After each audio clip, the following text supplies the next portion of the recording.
Please do not buy We Happy Few in its current state.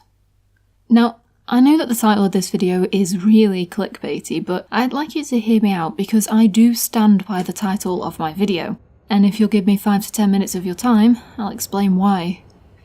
We Happy Few has been in early access since 2016, with its first public reveal being back in 2015 at PAX East. In the same year, the game's developers, Compulsion Games, ran a Kickstarter with the goal of raising at least $200,000. The Kickstarter completed with a final total of just over $266k, and in July of the following year, the game was released into early access. The idea behind it was that players could assist the developers in figuring out the best way to take the game's narrative and mechanical direction. By August of 2017, Gearbox Software had partnered with the team to release the game and assist with funding, which caused an insane price hike from $30 to $60, and eventually, in January of this year, Compulsion Games stated that the game was content complete, removed it from early access, and removed the ability to pre-order it.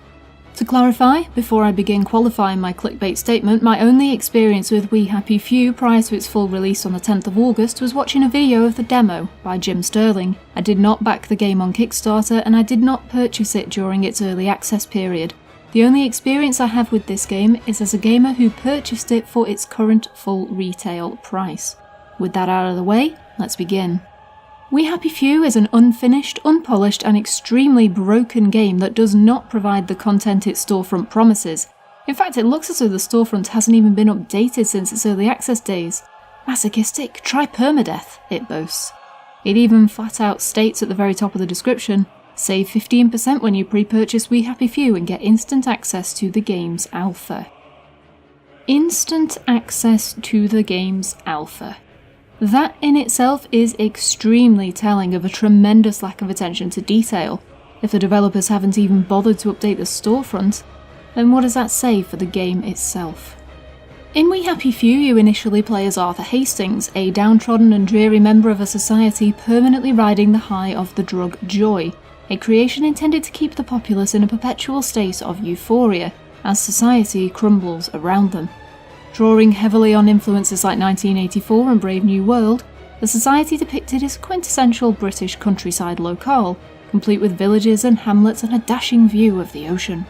Everything is profoundly English, from the voice acting to the design and the influence upon the aesthetic, and this is something that I enjoyed, even if it did go a bit over the top at times. For what it's worth, the game looks and sounds great. The voice actors do a fantastic job, and it's nice to hear some authentic English accents in a game for once. Aside from that, there's a fantastic attention to detail with regards to the British setting, with jolly old red postboxes and telephone booths galore. The visual design and eerie aesthetic of the game have always been remarkable, and that hasn't changed with the game's final release. And make no mistake, this is being marketed as a final release. We Happy Few is now considered a full game, but this is flagrantly not true. From what I understand of the early access, it was primarily centred around the game's sandbox mode, involving procedurally generated areas and a very Rust 7 Days to Die what have you methodology. However, when you boot up We Happy Few and select New Game, you are greeted with this screen.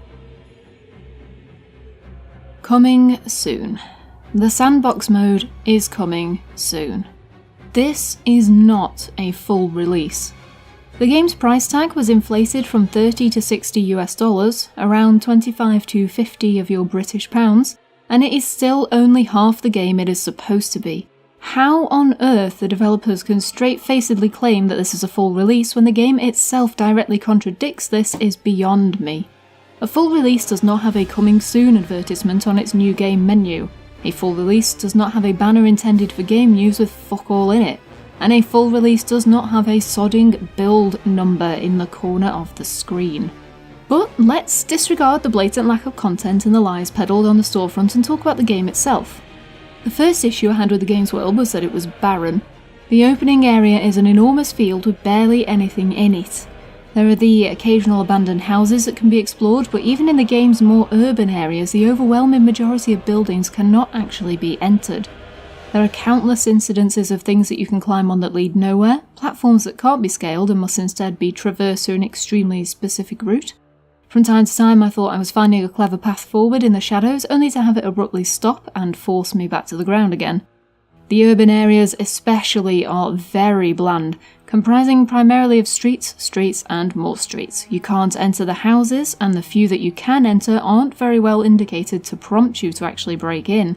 The more you try to explore, the more it feels as though the game is slapping you in the face.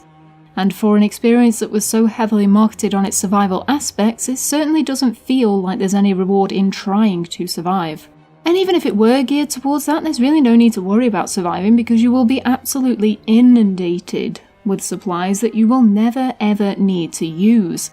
The game is absurdly easy and very exploitable. The AI is absolutely appalling. I had one particular incident where all I had to do to escape a group of angry housewives was to walk up the damn stairs. Seriously, look at this nonsense.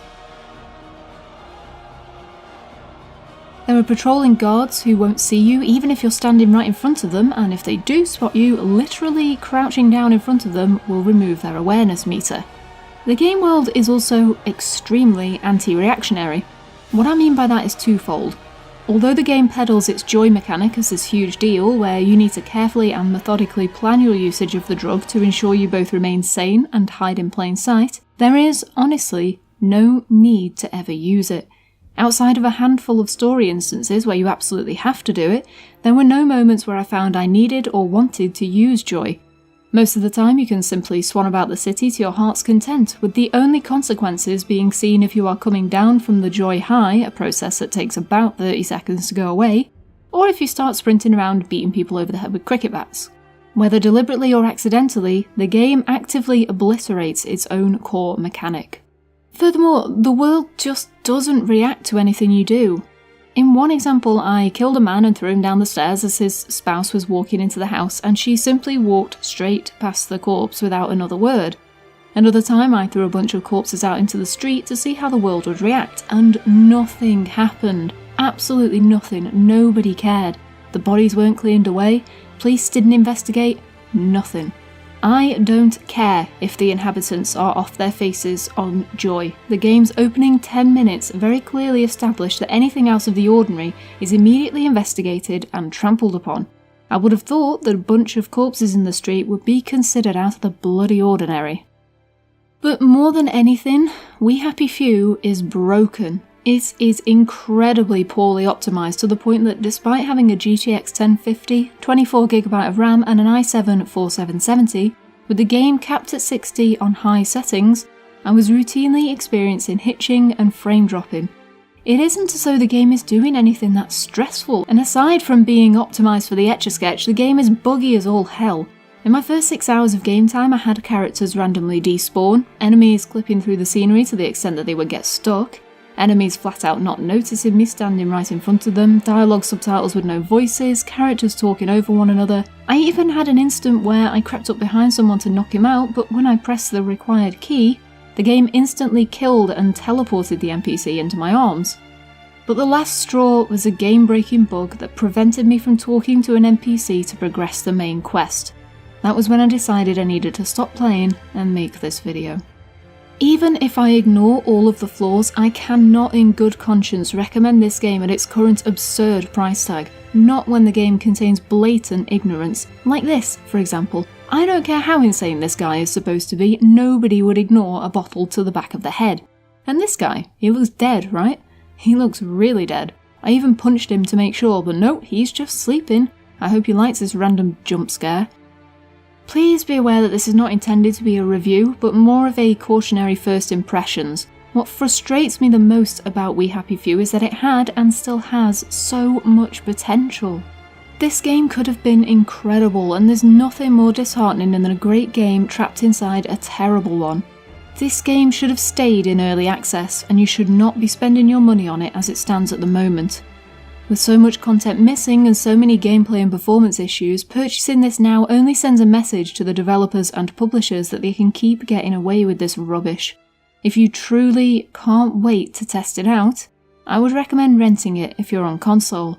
But if you're a PC gamer, I would strongly suggest avoiding this game until it's actually finished, or buy it when it's on sale in the future. At the rate it's going, it should be finished in about another 4 years.